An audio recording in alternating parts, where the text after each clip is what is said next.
అండి అందరికీ good morning. ఈరోజు సండే కదా, ఈరోజు రాణికొమ్మల ఆదివారం అండి. మార్నింగే చర్చ్ ఈరోజు చాలా త్వరగా పెట్టేశారు. ఎందుకంటే అన్నది త్వరగా వచ్చేస్తుంది కదండి. చిన్నపిల్లలు పెద్దలు అందరూ ఉంటారు కదా, ఇబ్బంది పడతారని త్వరగా పెట్టేశారు. చర్చ్ అయ్యేసరికి 11:30 అయిందండి. ఇక్కడ చర్చ్ అయిన తర్వాత చల్లగా ఇలా రసన ఇచ్చారండి. అబ్బా తాగుతుంటే భలే ఉందండి మంచి ఎండలో.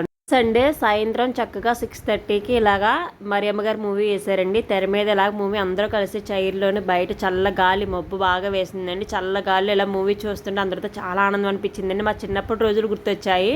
చిన్నప్పుడు ఈ మూవీ చాలాసార్లు చూశాను కానండి పెద్ద అనిపించలేదు ఆ వయసులో తెలియక. ఇప్పుడు ఆ మూవీ చూస్తుంటే చాలా ఎమోషనల్ అయిపోయినండి. ఇక్కడ చిన్న స్టాల్లా పెట్టారు. ఇందులోని లేసు పిల్లలకు కావాల్సిన డ్రింకులు సమోసాలు పెట్టారు. గారు ఒక మంచి పని కోసం పెట్టారండి ఈ స్టాల్ అనేది. స్నాక్స్లో వచ్చిన మనీ అనాథాశ్రమం పిల్లలకు ఒక పూట భోజనం కన్నా మనం అందరూ కలిసి ఇచ్చినట్టు ఉంటుంది అనేసి ఇలా పెట్టారు. చాలా బాగా ఆలోచించారండి. అయ్యేసరికి 11:30 అయిందండి. ఫుల్గా మబ్బు వేసేసి ఉంది. ఇలాగ మధ్యదారిలో కొంచెంసేపు టైం స్పెండ్ చేసేసి డే అనేది ఎండ్ చేశాను. Please like, subscribe and bye అండి.